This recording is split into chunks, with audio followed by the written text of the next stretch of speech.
EMC Shalom Internacional, impactando las naciones con las raíces hebreas. A continuación, el pastor Diego Higuita.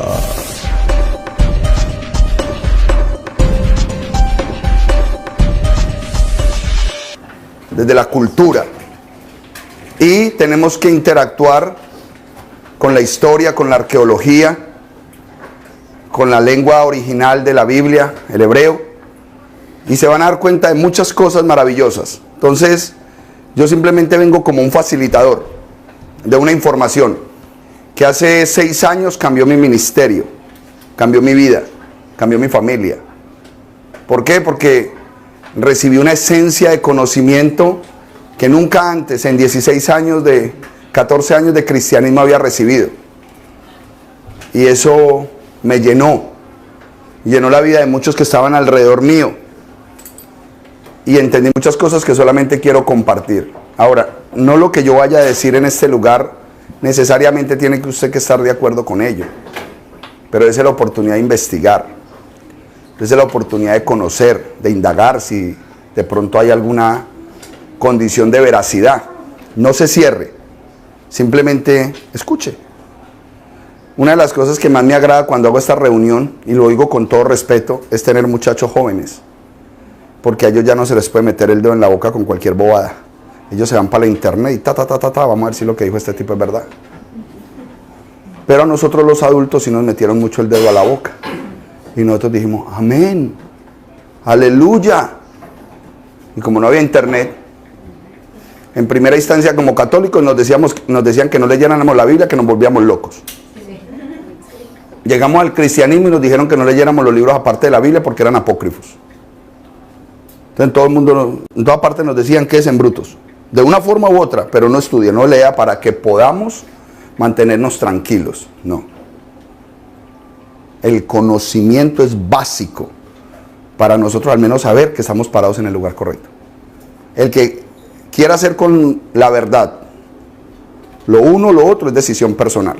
Pero el objetivo de las raíces hebreas es mostrar verdades. Amén. Entonces ese es el propósito mío en este momento. A esta clase la hemos llamado Pregúntele al pastor. Déjeme, voy a sacar aquí algunas cositas. Creo que ahí tengo una bolsita con... aquí hay un marcador, pero a mí me gusta con colores y todo. No es la maletica que trae. Eso, póngamelo ahí. Mi nombre es Diego Higuita. Para el que no se dio cuenta, soy colombiano. Y me convertí en el 2001. Aquí en los Estados Unidos de Norteamérica. El Eterno me llamó a miles de millas para que conociera de su presencia. Yo vine a este país hace 20 años con el propósito de montar una academia de baile y terminé predicando la palabra del Eterno. Entonces es tremendo cómo el mensaje de la Biblia a nosotros nos cambia y nos transforma. Yo sé que todos ustedes a través de los medios, de las redes, están siempre curiosos por lo que la gente está publicando y posteando. Y hay un movimiento desde hace 6 años aproximadamente, desde el 2012, con esta moda hebrea, con estas modas de irnos para Israel, con esta moda de usar ropa judía. ¿Qué es lo que está pasando? ¿De dónde está saliendo toda esa vaina? Y créanme que esto es un mover del Eterno. Yo voy a empezar a darles ciertos tips. Y ustedes averiguan. Ustedes van y consultan si es cierto. Resulta que en el 2012 empezó a pasar algo interesante en el mundo. Sin importar religiones, pensamientos, conceptos. Algo empezó a pasar en el 2012. ¿Qué pasó? Los creyentes en el horóscopo sabían que en el 2012 se cambiaba de la era de Piscis a Acuario o viceversa, una cosa así. En el mundo esotérico y de la nueva era. Los arqueólogos encontraron un calendario que se llama el calendario maya y se dieron cuenta que ese calendario, que es lunar, de círculos, se alineaban todos los discos en ese año. Y de ahí salió la película 2012 de Hollywood. El mundo se acabó, se va a acabar. Una serie de circunstancias a través de esta fecha por culpa de ese bendito calendario maya que se alineó. Entonces, no, se va a acabar el mundo, esto ya... Hablaban de un cambio de era. Algo se iba a mover en el concepto para estos místico, para otros con un bagaje espiritual, un cambio de dimensión, un cambio de tiempo.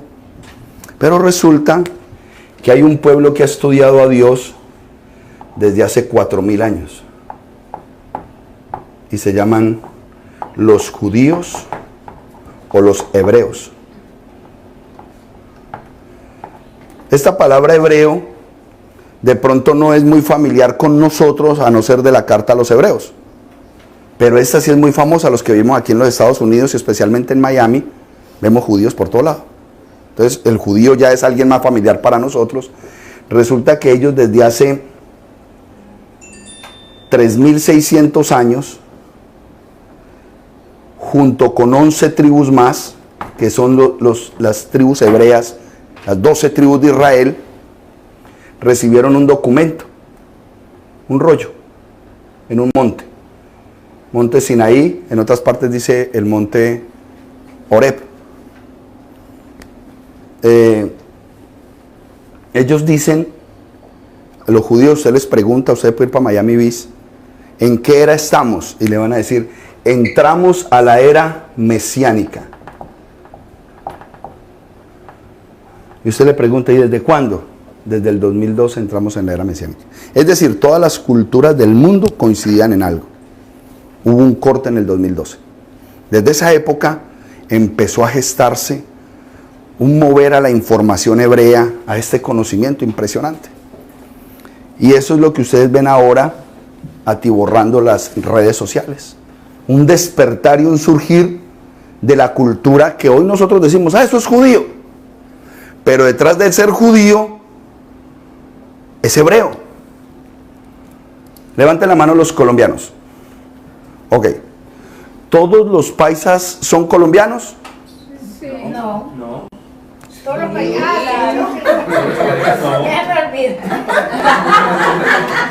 Vuelvo y pregunto. ¿Todos los paisas son colombianos? Sí. ¿Todos los colombianos serán paisas? No. ¿De dónde es usted, hermana? Argentina. ¿Todos los de Salta, Argentina, son argentinos? Sí. ¿Todos los de Argentina son de Salta? No. Pues lo mismo pasa aquí. Todos los judíos son hebreos, pero no todos los hebreos son judíos, porque eran 12 tribus. Se conocen como las 12 tribus de Israel. Pero resulta que Israel es un nombre cambiado.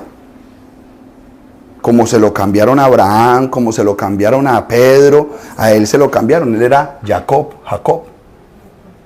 Los 12 hijos de Jacob se convirtieron en los 12 patriarcas que formaron las 12 tribus de Israel y se estableció el reino de Israel.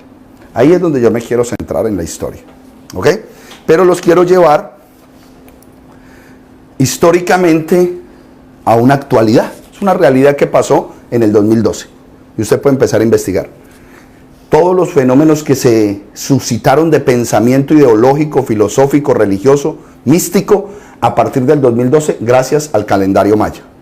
¿Por qué? Porque es un calendario lunar. ¿Calendario qué? Lunar. Nosotros no entendemos mucho de eso, porque nuestro calendario es solar. Nosotros tenemos un calendario que se llama el calendario gregoriano, que viene del calendario juliano, que es un calendario netamente de césares romanos. Eso es lo que nosotros obedecemos. Todo eso. Y para ellos, el sol es lo más importante. Al punto de que se adora el sol. Eso es un punto de adoración. ¿Ok?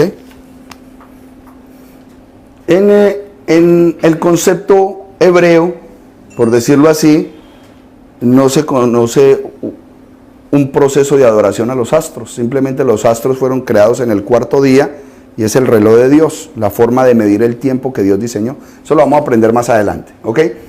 Yo quiero concentrarme en toda esta información acá, porque toda esta información viene de un libro que conocemos como la Biblia. Levante la mano el que no sabe aquí qué es una Biblia. Levante la mano el que sabe qué significa la palabra Biblia. ¿Qué significa Biblia? El contenido de los 5 libros que le dieron a... No, eso es Torah. Es lo que se ha escrito por los profetas. Viene la palabra biblos, de donde viene biblioteca. Biblia es conjunto de libros. Una Biblia es un conjunto de libros. ¿Cuántos libros? En este caso, 66. En este caso, 66. Importa. Muy bien, excelente. La Biblia cristiana después de 1950 tomó aspecto de 66 libros, pero siempre la que tuvo la hegemonía fue la Biblia católica con 72 libros. Sacaron 6 en un concilio en 1950 que lo llamaron los libros apócrifos. ¿Y qué quiere decir? Fuera del canon. Tenían una connotación, según estos individuos que se reunieron, teólogos famosos de esa época, no sé bajo qué parámetros, y determinaron en su estudio teológico de que esos 6 libros no eran de inspiración divina, los originales siempre fueron griegos y su conceptualización no era tan espiritual sino más bien histórica. Entonces dijeron, saquémoslos. ¿Ah? Apócrifo, que preguntó, que no es considerado por la iglesia como de inspiración divina. No es considerado por esta iglesia inspiración divina. Por esta sí, porque siguen estando en la Biblia católica. ¿Ok? Ahora, ¿vio lo que ya hizo? Google. Es lo que yo les estoy diciendo. Si usted alguna cosita, usted la duda, entonces usted ya que coge. Comienzo a preguntar. Empiezan. Esta es la hora de despertar, hermanos. La hora de decir, espérate un momento, ¿dónde estoy parado yo? ¿Qué es lo que estoy haciendo? Lo más importante es eso, ¿ok? Entonces, nos vamos a basar a la Biblia. Si hay alguno que quiere preguntar de los 72, le podemos hablar. Allí tenemos una Biblia católica. ¿Me pasas esa Biblia, mi amor, por favor? Esa no es católica, es en inglés. Ah, es en inglés, pero más o menos así son las católicas. Grandes. Parece católica. Pero ese es cristiana. King James. Ah, es King James. King James. Es King James, entonces no es católica. Ok. Pero ustedes las conocen, la Biblia de Jerusalén. Dios habla hoy. Me gusta mucho Dios habla hoy. Yo prefiero leer la Biblia católica que las cristianas. ¿Por qué? Porque los católicos hicieron un diseño religioso donde los congregantes no tenían que saber nada de lo que ellos sabían. Lo hacían de tal manera que la gente estuviera cada día más perdida en su religión, al punto de que en esta época todavía las misas se hacían en latín. La gente llegaba a la iglesia católica, el cura se paraba de espaldas, Requiem eterna dona idome, luz perpetua lucia Dei, requiem cantim paz. ¿Eh? No supieron qué dijo el tipo y todo el mundo, amén. Eso es una realidad histórica. Y todo el mundo perdido. Si tú vas a coger una Biblia, no, porque el único que tiene derecho a interpretar la Biblia es el clero. Y el Papa es la máxima autoridad.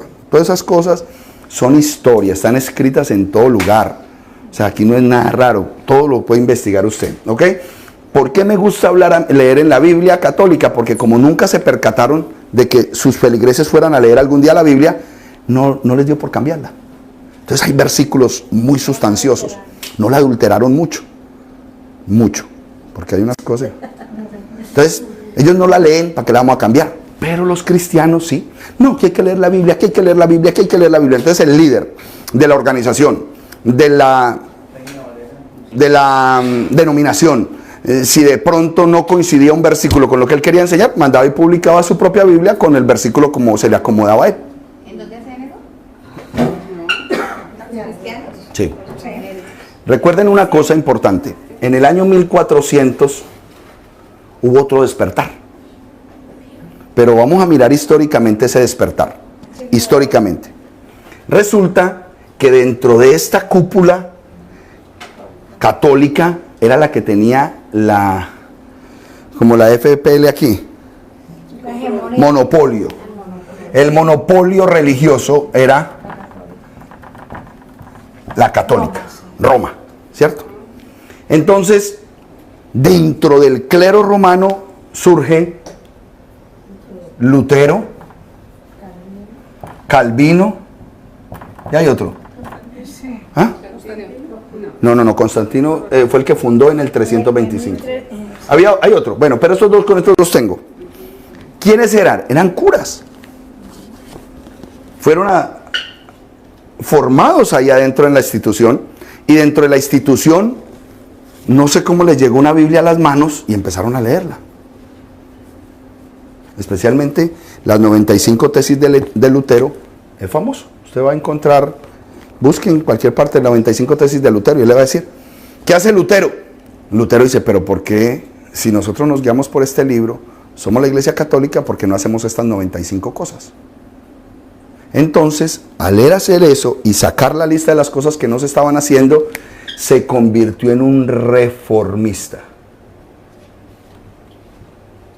La idea de Lutero no era salir del catolicismo.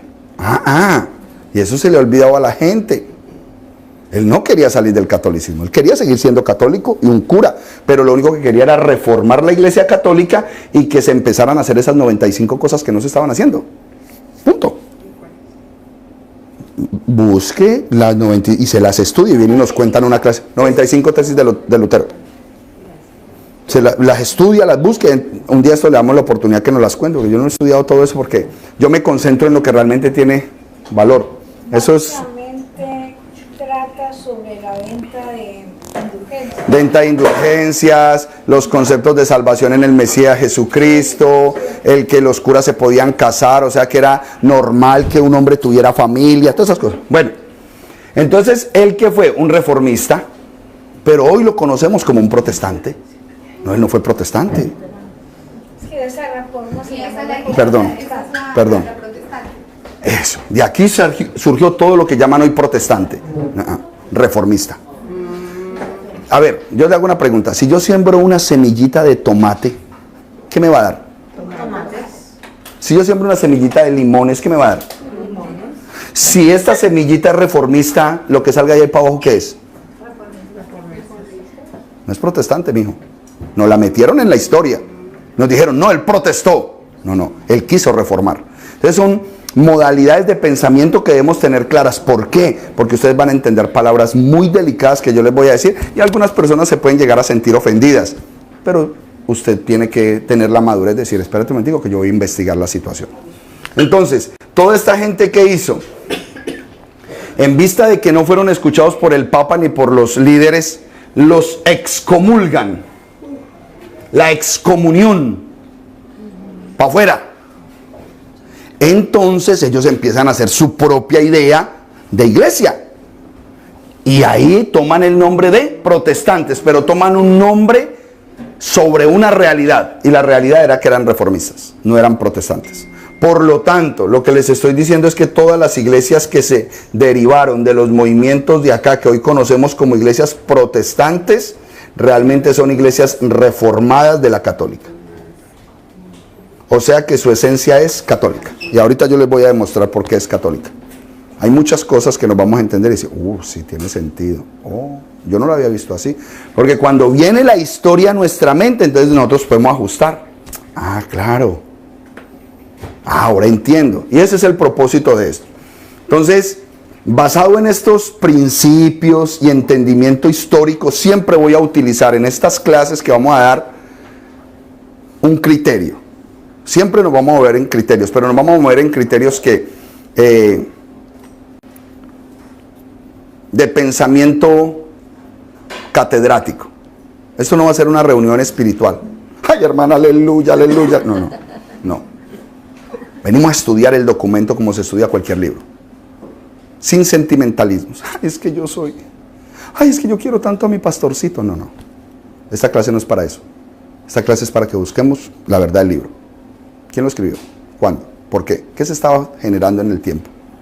¿Cuáles fueron las implicaciones del escritor y las emociones que estaba viviendo? ¿Por qué dijo esto? Y usted va a ver cómo su mente empieza a hacer así. Empiezas a tener una vista panorámica de la verdad bíblica que tú dices, wow. ¿Y qué va a traer eso al final? Se te van a parar los pelos porque te vas a decir, wow, Dios es poderoso. Eso sí te va a pasar. Pero, ¿de manera qué? Catedrática. Secretaria, por favor, ábrame ahí. Es la secretaria. Vamos a borrar. Perfecto. Sáqueme ahí los...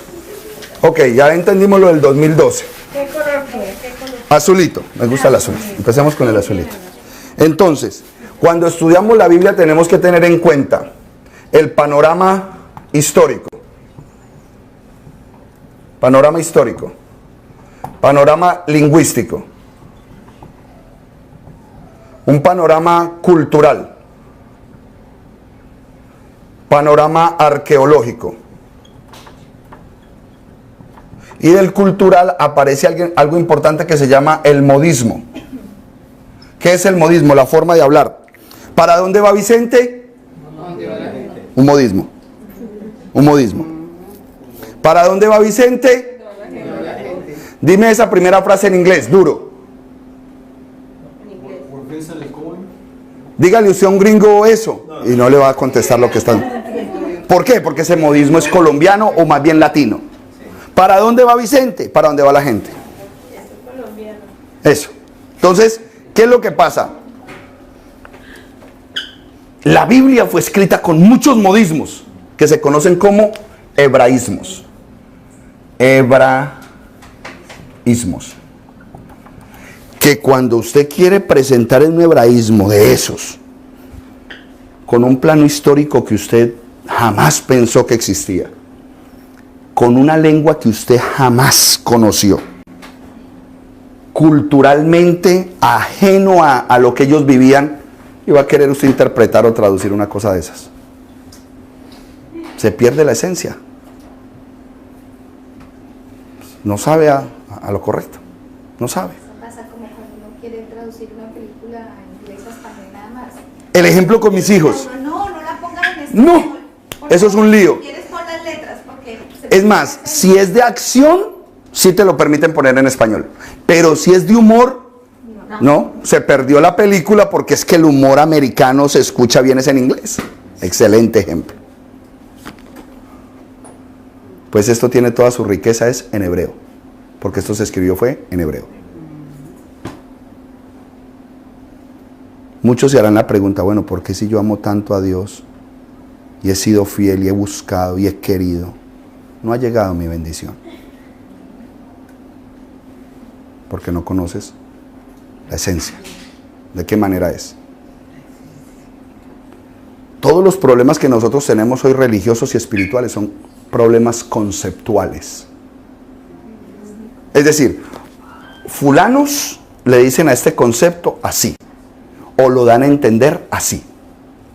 Mira el problema tan grande conceptual. Otro color, verde. Problemas con... Ay, no, este verde no. Me lo botas, por favor, que de una vez... Eso. Problemas conceptuales. Ok. Y aquí voy a utilizar la mente de los jóvenes. ¿Qué es un problema conceptual? Problema de concepto. ¿Ok? ¿Cuál es su nombre, caballero? Santiago. Santiago.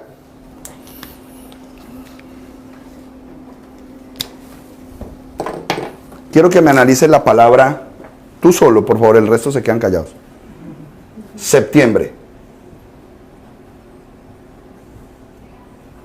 Dime algo de la palabra septiembre. No sé. ¿No sabes? ¿No sabes nada que es septiembre? Pues algo de septiembre. Dime algo. Caen las hojas. Caen las hojas. Está muy romántico, hermano. Caen las hojas. Muy romántico. Niña, ¿cuál es su nombre? Maciel. Maciel, dime algo de septiembre. Es un mes del año. Punto. Simple. Ahora, tu ejemplo es bueno. Tu ejemplo es bueno. Eso nos muestra... Es una etapa. No, y nos muestra que no todo el mundo tiene que pensar igual. Tú lo viste como, tú te enamoraste, ay, septiembre. Ella no, ella fue, punto, al punto que es un mes del año. Punto, ya, sin sentimentalismo, usted le metió sentimentalismo. Ahora, ¿su sentimentalismo es errado? No, es subjetivo. Es subjetivo. Y aquí es donde ustedes van a aprender, es que mire, hay un lío tan tremendo, hermanos. Nosotros fuimos muy mal educados, especialmente en el área del español, porque no aprendimos algo básico y se llamó comprensión de lectura. ¿Por qué? Porque fuimos muy vivos en el bachillerato y nos mandaban a leer un libro y por estar con los amigos haciendo lo que no era, la mayoría, no estoy diciendo todos, leían el primer capítulo, leían el de la mitad y el último, y veían la película del libro y hacían el resumen. ¿Cierto? Por eso fue que traje la maletica, para que se acuerden cómo estudiaron. Entonces luego se enfrentan a la vida, a retos verdaderos y reales, pero fuiste mal educado y dice, pues yo no entiendo este trabajo, ¿por qué esto es tan difícil? Porque el que empieza por lo fácil, termina por lo difícil. El que empieza por lo difícil, termina por lo fácil. Y nosotros fuimos facilistas. Entonces por eso nos toca la sabiduría de Mafalda. Mafalda dice, el que no lee está obligado a hacer caso a lo que le dice. ¿Ya? Porque no leen. Qué pereza leer. Ay, es que me ha dado sueño. Yo prefiero ver una película. Sigue así. Y te van a seguir manipulando, te van a seguir diciendo cómo hacer y cómo vivir. ¿Ok? Sigamos preguntando. Usted que está tan activa, ¿cuál es su nombre, hermana? Gina. ¿Estos son hijos suyos o son novios? Hijos. Ah, pensé que eran novios. Este está muy enamorado. Gina, ¿qué es septiembre? Dame algún dato de septiembre.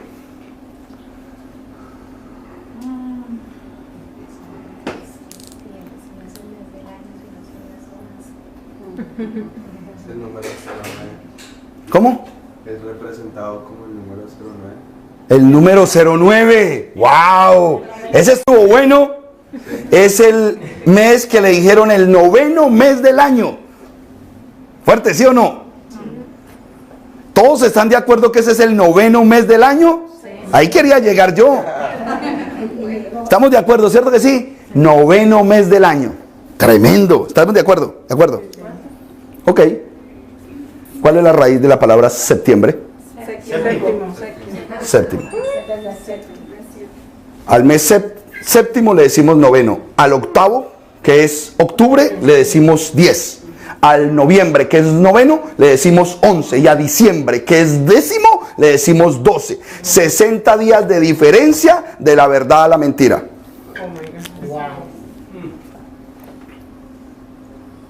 Pero el concepto septiembre, como se volvió cultural, entonces es una verdad cultural, pero realmente es una mentira.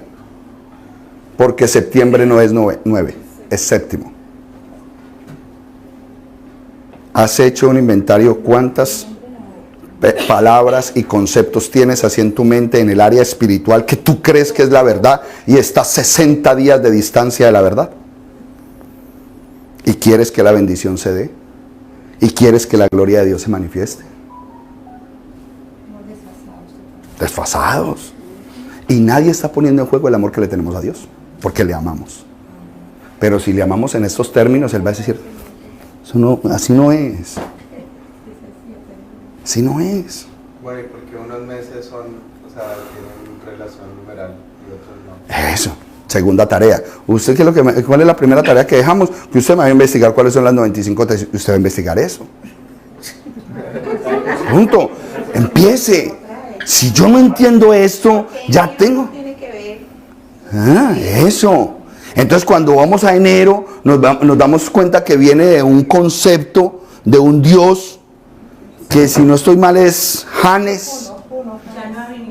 Janes, que es un Dios que tenía una cara aquí y la otra atrás, mirando hacia el futuro y mirando hacia el pasado. Por eso se celebra el 31 de diciembre y todos los cristianos adorando el Dios Junos, que mira hacia el futuro y mira hacia el pasado, amén, aleluya, y comiéndose las 12 uvas. Todos los que dicen amar al Dios de Israel. Pastor, lo que está diciendo usted acerca de septiembre, que es el séptimo, lo nombran como noveno, aquí lo dice bien claro. Dale. Septiembre es el noveno mes del año en el calendario gregoriano, tiene 30 días. Su nombre, que viene de la misma raíz latina, quiere decir séptimo. Se ve que antes era el séptimo mes del año. Antes, pero ahora no. Yo necesito conocer todo eso. Eso es lo que yo quiero que ustedes sepan. Yo los quiero inquietar. Yo sé que la clase se llama Pregúntele al pastor. Pero mi idea no es que usted salga aquí contento. Ay, nos contestó todo. No, yo quiero que se vaya usted más perdido todavía de lo que vino. Que usted diga, hijo de madre, yo tengo que estudiar. Yo realmente no sé nada. Cuando usted empieza a decir, no sé, ahí es cuando Dios te empieza a enseñar. Pero cuando usted cree que se las sabe todas, es como tratar de echarle más agua a un vaso lleno. Se va a derramar. ¿Para qué te va a dar más? Si ya está lleno. Pero cuando tú decides vaciar tu intelecto y decir, ¿sabes qué, Señor? Enséñame. Permiso, pastor, ¿me puede interrumpir? Y eso es verdad, lo estoy viviendo, señores. Yo como que de repente poquito a poco leyendo y como entendiendo todo lo que estoy viendo, ¿no? Y escuchando. De verdad que sí, cuando yo me sentía tan cerrada, como que nada entraba, por decirlo de alguna forma, en mi cabeza, ¿no? O sea, que eso que usted dice es cierto. Entonces, estoy recién llegada realmente, para los que no me conocen también, acá donde usted. Pero sí, realmente estoy empezando como que... Vaya, me todavía falta bastante, pero sí. A mí también, a todos nosotros. La persona que ganó, yo ya estoy cerquita, ni se acerquen a esa persona, qué pereza. Más rico es acercarse a una persona que dice, no sé nada, estoy aprendiendo, estamos aprendiendo, todos estamos conociendo. Qué rico poder aprender más. Quiero conocer a Dios. Eso es lo que hace una persona apta para que caminemos juntos, porque hay muchas cosas que Dios nos quiere enseñar. Entonces, hay un versículo que eso es un abanderado pues para todos los cristianos. Jeremías 33:3. Clama a mí, yo te mostraré cosas ocultas y escondidas que tú no conoces. Y llega el Eterno mandándote al hombre o a la mujer que te quiere enseñar. Ay, no es como en mi iglesia. Yo quiero mucho al pastorcito Carlos. Entonces, ¿para qué clamaste? Muéstrame cosas ocultas y escondidas que yo no conozco. Sí. Y llega la persona y no la recibes. No tiene sentido. Otro punto que a mí me espanta también es cuando la gente comenta y dice, no, es que yo ahí encontré a Dios y yo no me muevo de ahí. Sí, ¿no? Entonces... Es duro, pero por eso les digo, sin sentimentalismo. Usted no me va a poner aquí a mí a que yo le dé una clase espiritual. No, conoce la verdad y es más espiritual que cualquier cosa, porque para eso dice Juan 8:32. Y conoceréis la verdad, y la verdad te hará libre. ¿De qué? De todos los argumentos mentirosos que tenemos en la mente. Eso es lo que quiere el Eterno ahora en este tiempo. Y eso se desató después del 2012. Yo sé que hace 30, 40 años los movimientos mesiánicos han hecho una excelente labor para querer enseñar toda esa información, pero lo han hecho desde una perspectiva. En el 2012 surge el movimiento de raíces hebreas, que no es una denominación, no es un concepto religioso, es un movimiento que Dios ha permitido para empezar a traer de todo tipo de denominaciones a aquellos que están hambrientos por la verdad. A la verdad. Para que usted cuando tome la verdad, entonces usted decida, bueno, ¿qué voy a hacer? Y yo quiero respetar mucho la invitación que se les hizo. ¿Cuál fue la invitación? Pregúntele al pastor. Así es que el primer valiente que levante la mano para hacer la pregunta, bien pueda. Este es el preámbulo. Bajo todos estos conceptos es que yo le voy a contestar su pregunta. ¿Quién tiene una inquietud que dice, bueno, hoy voy a hacer esa pregunta que nunca la he hecho? Dime, hermano mío. Yo he escuchado también eso, que en el 2012 no solo hay un despertamiento espiritual, sino no solo religioso, sino espiritual en todo el mundo. Amén. Todo el mundo está más conectado con el otro, no necesariamente la misma religión. Entonces eso tiene que ver algo con... Definitivo. ¿Por qué?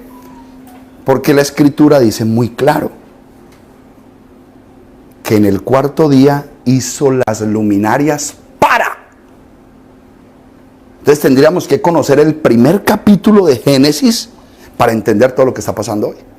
Porque si en el 2012 hubo un alineamiento planetario a tal punto que se cumplieron en los ciclos de esos calendarios y por ese alineamiento hubo un cambio de era, es como cuando la luna hace un recorrido y te avisan, no vaya esta tarde al mar porque hay marea alta. Pues aquí entramos en una marea alta y a todo el mundo lo tiene que mover. Mahometanos, cristianos, hinduistas, budistas, porque es que Dios lo controla todo. Así ellos no tengan al Dios verdadero, Él lo sigue controlando todo. Solo hay un Dios. Que ellos tengan su fe en su Dios no quiere decir que exista. Yo voy a hacer una pregunta más básica. Okay. ¿Qué Biblia es la más cercana a una traducción correcta o acertada y que uno pueda entender de todas formas? Ninguna. Ninguna. Entonces, sin ninguna, entonces ¿cómo entendemos? No. Él nos dijo todo. Es que Él nos dice, cuando tú entiendes la Biblia, dice, escudriñenlo todo, retengan lo bueno y desechen lo malo. ¿Qué es lo que Dios quiere? Un pueblo que escudriña, un pueblo que se educa, un pueblo que ama la verdad. Eso es lo que Él quiere. Entonces Él permitió todo esto. Entonces si yo te digo, vas a utilizar tal Biblia, sería yo mentiroso. Nosotros tenemos gamas de Biblias. Nos gusta leer católicas. Y por ejemplo, hay una aplicación muy buena que yo quiero que ustedes la bajen. Yo se las puedo compartir. La aplicación tiene como 13 diferentes Biblias en la misma aplicación. Entonces usted coge el mismo versículo y lo lee en la Jerusalén, lo lee. Y cuando usted dice, wow, mira cómo dice aquí, con razón estoy perdido. Entonces esa aplicación yo te la voy a dar para que se la mandes a todo el grupo y la bajen. Porque el mismo versículo tú lo puedes comparar en 13 versiones de Biblia diferentes. 13. Entonces, no botes Biblias, úsalas, guárdalas. Y dice, bueno, ¿cómo dice en la católica? ¿Cómo dice en la Reina Valera versión 60, que es diferente a la versión 1509? O la Biblia del Oso. ¿Cómo dice en esa que es King James? ¿Cómo dice en una en inglés? Porque hay versículos en inglés tan poderosos que en español ni siquiera fueron capaces de traducirlos correctamente. Entonces necesitamos todo ese bagaje. Entonces, a pregunta básica, respuesta básica, no te enamores de ninguna Biblia. Usa todo el espectro de conocimiento que hoy está llegando y hay algo que Dios te dio. O no sé si te lo dio ya, porque no te conozco. El espíritu de la verdad. Él escudriña toda verdad. Él te da una información y tú la procesas en el espíritu y él te dice, eso no es así. Cuando es una verdad, trae shalom, trae paz. Se siente tan rico conocer la verdad. Pero cuando te entra como un gato al revés por el oído, usted dice, no me convenció. Voy a ir a buscar a otro lado. ¿Ok? Esa es la tarea. Perdón, ya tú lo trajiste a colación acerca del hinduismo, el budismo, todos ellos. ¿Cómo sabemos nosotros, o sea, cuando pensamos cuál es la verdad? Preciosa pregunta. Para mí la verdad ha sido el catolicismo y el cristianismo porque me he querido quedar ahí, pero siempre he preguntado cuál es la verdad para ellos. Diferentes colores. Maravilloso. Lingüístico, cultural, arqueológico, histórico, ahí entra todo lo que tú estás nombrando. Buda. Imagino que cambia todo. Nombremos los dioses que hay. La verdad. Nombremos todos los dioses que hay. Buda. ¿Qué otro dios hay? Krishna. ¿Qué otro dios hay? Alá. Zoroastro. Sí, eso es de por allá. Es más, quiero que sepan que en la India hay 1500 dioses. Todos los que van por allá, ojo, ustedes van a empezar a tener una conciencia muy clara. Claro, pues que usted toma decisiones. Pero todos esos nuevos muñequitos que usted está comprando, que el elefantito con piedritas, que el sapito con piedritas, que la ranita con ya le dije la ranita, todo eso con piedritas, el elefante así. No, eso lo vamos a ir viendo poco a poco. Usted va a ir viendo y entendiendo y usted va a tomar decisiones. O se queda con la mentira o recibe la verdad. Nosotros no nos vamos a meter en eso.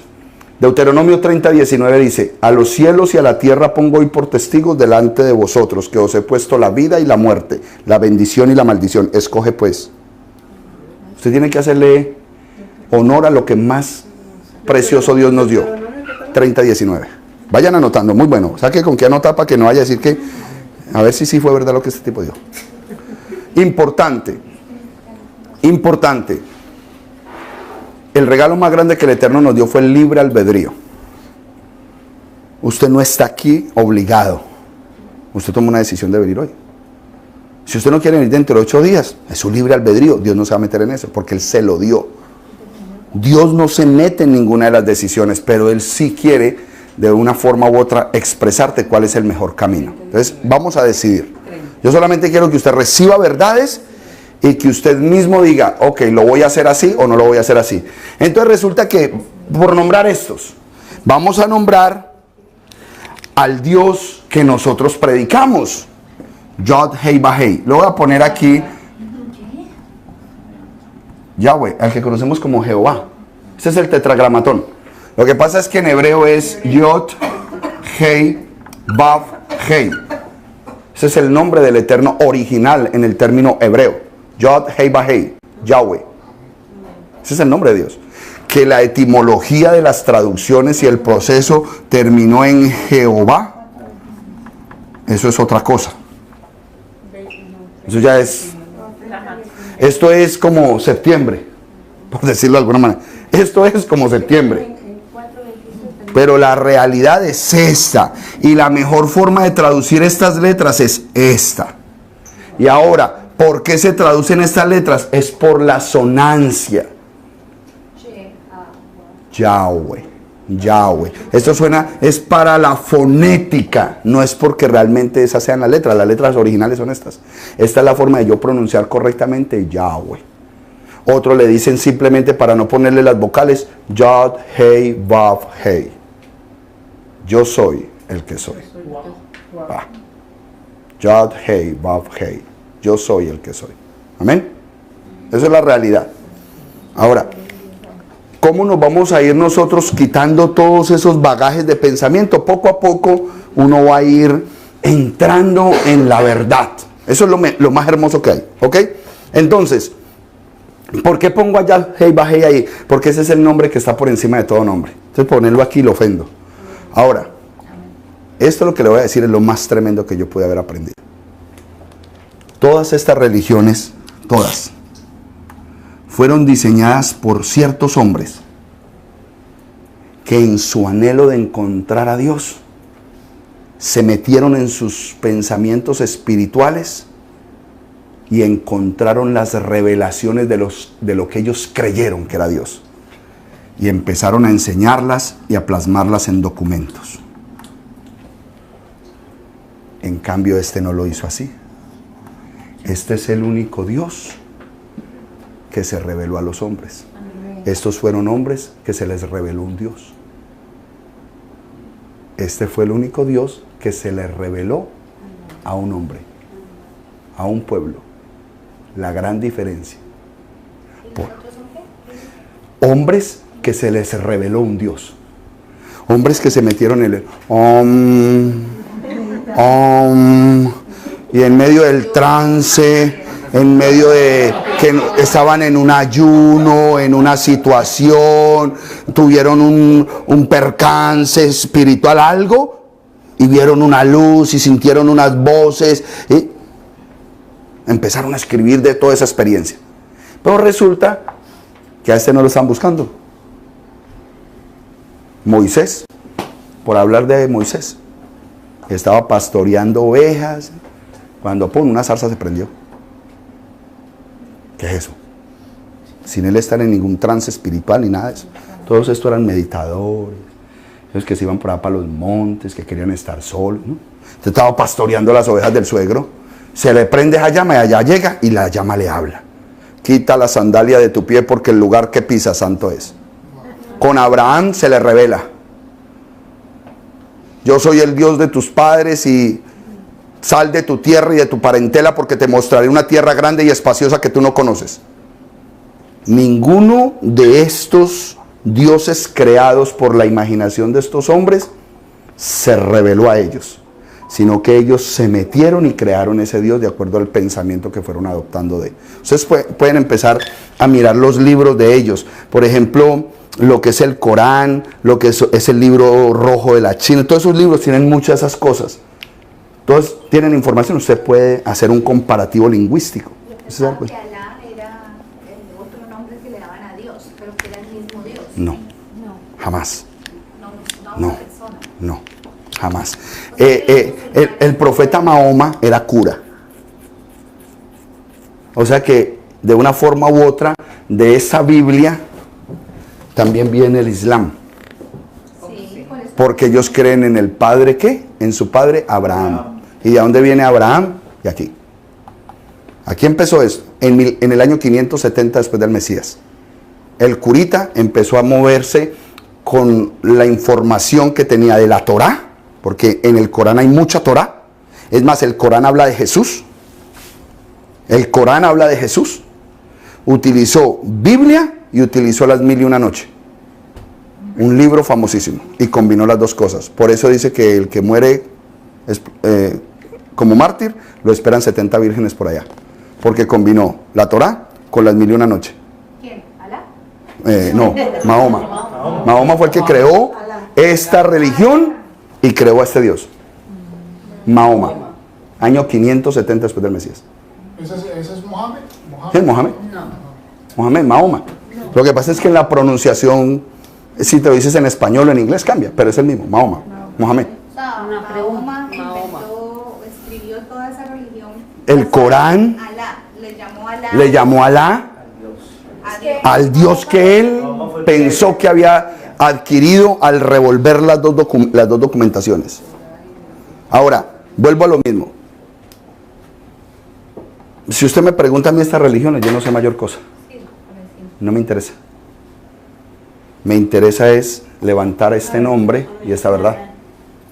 Lo otro, sé más o menos cómo viene y de dónde viene. Nosotros somos privilegiados por el proceso que se nos dio, de que al menos hayan venido españoles a América a colonizarnos, porque vinieron con su Biblia católica y conocimos el nombre de Jesús. Porque si hubiesen venido chinos, créame que aquí todos estábamos dando karate. Sí, o sea, también eso que digo que sí, ¿verdad? Claro. También hubiera sido de acuerdo a lo que nos Claro, exacto. Pero cuando tú empiezas a conocer la historia y comparas la historia con este documento de este Dios, ay, mija, vas a entender por qué estás aquí sentada. Y por qué no vinieron los chinos. Y por qué no vinieron los vikingos. ¿Por qué tenían que venir los españoles? Eso va a ser tremendo cuando lo descubras. Dime. Yo he hablado con diferentes personas de diferentes religiones. Claro. Y sí, porque a mí me gusta también investigar. Es muy bueno. Y por qué razón yo veo que los judíos, por ejemplo, van por otro año, o festejan otro año, o hacen y dicen que el Mesías no ha llegado. ¿Tienes el Humash? Por favor, me traes el Humash. Si todo supuestamente sale de algo mesiánico, de los judíos y los hebreos, ¿por qué razón ellos no van en el año? ¿Por qué no creen en la llegada de Jesús, en el Mesías? Ya te estás adelantando como 5 semanas a las clases. Ah, bueno. O sea, si ves, no me hiciste una pregunta. Me hiciste varias preguntas con un deseo de... No. Vamos a la primera pregunta. ¿Por qué los judíos van por un lado y nosotros los cristianos por otro? Ajá. ¿Cierto? Sabiendo que venimos del mismo libro. Perfecto. Ok. Esto es una Torá. Esto es una Torá. El título que le dieron a esto en hebreo es Humash. Los 5. ¿Qué es la Torá? Génesis, Éxodo, Levítico, Número y Deuteronomio. O sea que todos tenemos la Torá en nuestras Biblias. Simplemente que aquí está solamente la Torá. Sí, ¿por qué? Porque está hebreo, español, comentario en hebreo y comentario en español, pero comentario rabínico. ¿Ok? No comentario de teólogos cristianos. ¡Ay, llegó! Escuchen. Ella dice, los libros son al revés. Septiembre habló. Habló septiembre. Los libros son al revés. Resulta que esta es la primera escritura en el mundo. ¿Quiénes somos los que escribimos al revés entonces? Si esta fue la primera escritura en el mundo. Por eso lo traje. Yo le entrego a usted, entonces usted tiene que abrir este libro a su manera. Yo le estoy entregando el libro. Y me di cuenta cuando usted escribió aquí Yo, Heiba, claro. Pero mire la pregunta, la respuesta cuál fue. Ah, ese libro está al revés. Espérate que primero fue el 1 y después fue el 2. ¿Qué? Amén. Amén. Amén, ahí sí. ¿Ah? Claro. Y cuando usted tiene un bebé, usted coja al niño y dele un lápiz. Analice al bebé cuando coge el lápiz de qué lado a qué lado hace los trazos. Yo siempre sentí de verdad que Naturalmente, lo que yo te vengo a traer es una verdad natural, no elaborada. Por el lado izquierdo, sí. Y entonces viene el niño con un diseño celestial a escribir así. Papi, así no. Así no es, papi. Y el niño diciéndote en silencio, yo vine diseñado desde el cielo para escribir así. No, mijo, es que aquí somos... Usted no sabe dónde nació. Aquí toca del otro lado. Pues así nos enseñaron todo, hermanito. Pero Señor, no es así. Pero es que no entiendo. Hágalo por fe.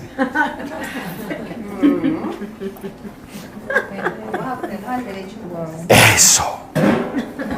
Cuando entendemos que estamos al revés, ¿qué es lo que más queremos hacer? Vamos a ponernos al derecho. Al menos entender cuál es el derecho de las cosas. En otros países todo se hace hacia la izquierda. Eso. Mire en Inglaterra. Para usted manejar. Ahora, cuando usted habla de un científico, una persona bien inteligente y eso, resultó que era zurdo. ¿Por qué? ¿Qué relación tienen los hemisferios del cerebro con? Los estoy invitando, o el pastor Jorge Loaiza los está invitando a una vida de conocimiento real y verdadero. Que cuando usted abra su boca para proclamar el Dios creador, usted sabe lo que está proclamando. Usted sabe lo que está declarando. No lo que le enseñaron, lo que usted sabe. Esa es la invitación que hay. Entonces, por eso lo traje. Que bueno, mire, el Espíritu del Eterno está aquí. Yo sé que aquí está el Espíritu de Dios porque Dios se deleita en eso, en el conocimiento. Usted hizo una pregunta. ¿Por qué los judíos piensan de una forma y por qué los cristianos de otra? Ya entendió. Entonces, ¿quiénes son los que van derecho y quiénes son los que van torcidos? Nosotros vamos torcidos. Eso. Yo quiero que entienda eso. Pero en su infinito amor, torcidos y todo, nos regaló lo más hermoso, al Mesías. Amén. ¿Cómo será su amor? De grande, que no se lo dio a los que iban derecho. Nos lo dio a los torcidos. ¿En el amor de Dios? ¿Para qué? Para nivelar. Dios es un Dios de balance. ¿Para qué les iba a dar al Mesías a un pueblo obediente? ¿A quién le dio al Mesías? A un pueblo desobediente. ¿Para qué? Para que se enderece. ¿Cómo se dice? Natural, ¿sí o no? Sentido común. Pastor, tiene sentido. Lo más hermoso de la Escritura es cuando tiene sentido. Que no te meten como que la verdad y tenés que creer. No, tiene sentido esto que me están diciendo. Dime. Entonces, ¿qué pasa cuando ellos mueren si no han creído en Jesús? Ah, eso es otra mentirita que nos metieron. Tranquila.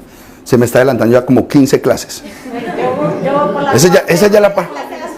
Bueno, ok. Bueno, si es así, tendría que contestar la respuesta rápida y después ver por qué yo estoy contestando. Exacto. Vuélveme a hacer la pregunta. ¿Qué pasa si ellos no han creído en Jesús? ¿Qué pasa cuando ellos mueren con los judíos? Resucitarán. Primera de Tesalonicenses 4:13. Vamos a Primera de Tesalonicenses 4:13, por favor, y vamos a leer la Biblia. ¿Ok? Y vamos a empezar a hacerle caso a las palabras que están en la Biblia, porque las palabras que están en la Biblia fueron puestas de una manera tremenda para nosotros entender cosas. ¿Ok? Primera de Tesalonicenses 4:13. El que lo tenga dice amén. Yo no la quiero leer para que ustedes mismos sean los que la lean. A ver, no, pero no me lea esa porque tenemos que pensar en las mentes que manejan Reina Valera, las tradiciones normales. Ya lo tienes ahí. Primera de Tesalonicenses 4:13. Lea en voz alta con voz de arcángel, por favor. Tampoco queremos, hermanos, que ignoréis acerca de los que duermen. De los que duermen, los que murieron. Los que duermen bíblicamente son los que murieron, ¿ok? Sigue. Para que no os entristezcáis, como los otros que no tienen esperanza. Como los otros que no tienen esperanza. Hay dos tipos de muertos. Los que tienen esperanza y los que no. Punto. Ya eso nos lo está enseñando la Escritura. Entonces usted me está preguntando de un pueblo que pareciera, por lo que nos han enseñado, que no tiene esperanza. Sigamos. 4:14 dice: porque si creemos que Jesús murió y resucitó, así también traerá Dios con Jesús a los que durmieron en él. Por lo cual os decimos esto en palabra del Señor, que nosotros que vivimos, que habremos quedado hasta la venida del Señor, no precederemos a los que durmieron. Sigue. Porque el Señor mismo, con voz de mando, con voz de arcángel y con trompeta de Dios, descenderá del cielo, y los muertos en Cristo resucitarán primero. Los muertos en Cristo resucitarán primero. Quiere decir que va a haber gente que resucita después, y no sé cuántos van a resucitar, pero primero, los que murieron en el Mashiach. ¿Cuál es el Mashiach que nos enseñaron? Yeshua. Todo lo que yo les escribo a ustedes es en hebreo, en la pronunciación hebrea, porque es el nombre original. Yo ya le he dicho a mi mente, yo voy a decir las cosas como fueron. Yo no voy a seguir engañando a mi mente. Él es el Mashiach Yeshua, Jesucristo el Mesías, ¿cierto? Entonces, los que creen en ese Yeshua resucitarán primero. Pero resulta que los judíos están esperando al Mashiach. Punto. ¿Qué dijo David? Aunque esté en el Seol, esperaré tu salvación. Ellos también, entonces ellos serían los segundos en resucitar, porque ellos tienen siempre su confianza en el Mashiach. Ay, pastor, pero es que ellos no lo vieron. ¿Y tú lo viste? No. Punto. Estamos igual que ellos. Pero no, o sea, se sobreentiende que viene un segundo, tercero No. Pero no lo dice específicamente. No. Lo que pasa, vienen dos puntos. Ahorita les hablé que ese es algo que aquí van a aprender. Va a ser hermoso. Esto va a ser una clase tremenda. Yo le estaba diciendo al pastor que me tiene que dar la oportunidad de quedarme unas 4 o 5 semanas para que puedan quedar con una base de entendimiento correcto. Para poder entender comprensión de lectura, usted tiene que aprender 4 aspectos importantes al momento de leer. Usted tiene que aprender a leer y discernir lo que está implícito en el mensaje y lo que está explícito del mensaje. Y si es un mensaje objetivo o es un mensaje subjetivo. Esto es valiosísimo a la hora de interpretación. Si nosotros no manejamos estos 4 conceptos a la hora de leer, no vamos a tener la comprensión clara de los textos. Entonces, un texto tiene una parte que es explícita, o sea, está ahí, se expuso. Pero detrás hay un mensaje implícito. Es decir, los sabios dicen que hay una Biblia debajo de la Biblia. ¿Cómo así? Ejemplo. Mami, sí, mijo, ¿cómo estás? ¿Ya vienes a almorzar? Sí, mami, pero échele más agua a la sopa. Pum, me colgó. ¿Qué le dijo el niño de manera explícita? Échele agua a la sopa. ¿Pero qué dijo de manera implícita? ¿Ves? Tengo hambre. Entonces todo eso se convierte en unas herramientas de intelecto que utilizas en pro de extraer la verdad del documento. Y vienen otros versículos a apoyar lo implícito, porque no te vas a quedar con un implícito que se convierte en un concepto subjetivo, porque entonces te dice, no se supo si era, entonces, exacto, entonces ahora, la Biblia se explica por la Biblia sola. Cuando tú obtienes un mensaje implícito, vienen otros versículos que te ayudan a apoyar que ese implícito ahora se convierte en algo objetivo y real, y todo eso lo vas a aprender en estas clases. Es una metodología de investigación literaria lo que nosotros desarrollamos a la hora de hacer homilética. Un pastor debe hacer homilética. saber extraer los mensajes de la Escritura para impactar con la verdad. Pero cuando ustedes se den cuenta la clase de homilética que hoy se está haciendo en esta parte del mundo occidental, usted va a quedar triste. Porque nos están ayudando a que pequemos cada día más y estemos más impuros delante de Dios. So pretexto de que esta es la teología para los cristianos. Mentira. Nos están enseñando septiembre, octubre, noviembre y diciembre. A eso es lo que se van a enfrentar. Por eso les digo, si dentro de 8 días usted no viene, yo lo puedo entender. Porque de pronto puedo herir susceptibilidades. Es una decisión que usted toma. Si quiere aprender la verdad y qué va a hacer con ella, es su decisión. Entonces, estamos claros ahí. Entonces, los primeros que resucitarían, dice, primero, nos deja abierto implícitamente que van a haber otros levantamientos. Ahora, pastor, pero entonces usted en qué se apoya para decir esto? En Romanos 11. ¿Qué dice Romanos 11? Que todo Israel será salvo. Ojo que todos esos israelitas que han muerto durante toda la historia, que tenían su fe puesta en que su Mashiach vendría, todo ese Israel se va a levantar y será salvo. ¿Romanos qué, perdón? 11, capítulo 11, cuando somos injertados al olivo verde cultivado. Y todo Israel, el último versículo de Romanos capítulo 11. Cuando dices que se van a levantar el cuerpo. Claro, claro, el cuerpo. Cuerpos regenerados. Y el Mesías en los 40 días mostró cómo era el cuerpo regenerado. Puede pasar paredes, puede transportarse. Ya no vas a necesitar carro ni cuota. Vienen una serie de cosas hermosas. Mire, hermano, usted es cristiano. Católico. Es cristiano. Quiero que sepa que los católicos son cristianos. Porque creen en Cristo. Eso es la bobadita que nosotros... Ay, usted se va a decir, ay, Señor, entonces yo no he avanzado nada. Mira, nos han enseñado que vamos para el cielo. Y lo hemos creído, ¿sí o no? Sí. ¿Por qué no vamos a creer que vamos a tener un cuerpo regenerado? Si vamos a ir que para el cielo. Perdón, No, y ahí qué ese tiene que ver parece. eso con... Es que me lo ha pasado que dicen que uno cuando muere lo deben enterrar y no cremar. Exacto. Cuando tú dices eso tendría sentido. ¿Por qué la gente dice que no se cree? Claro. Pero también dice, del polvo venimos y al polvo iremos. Sí, pero ese es un polvo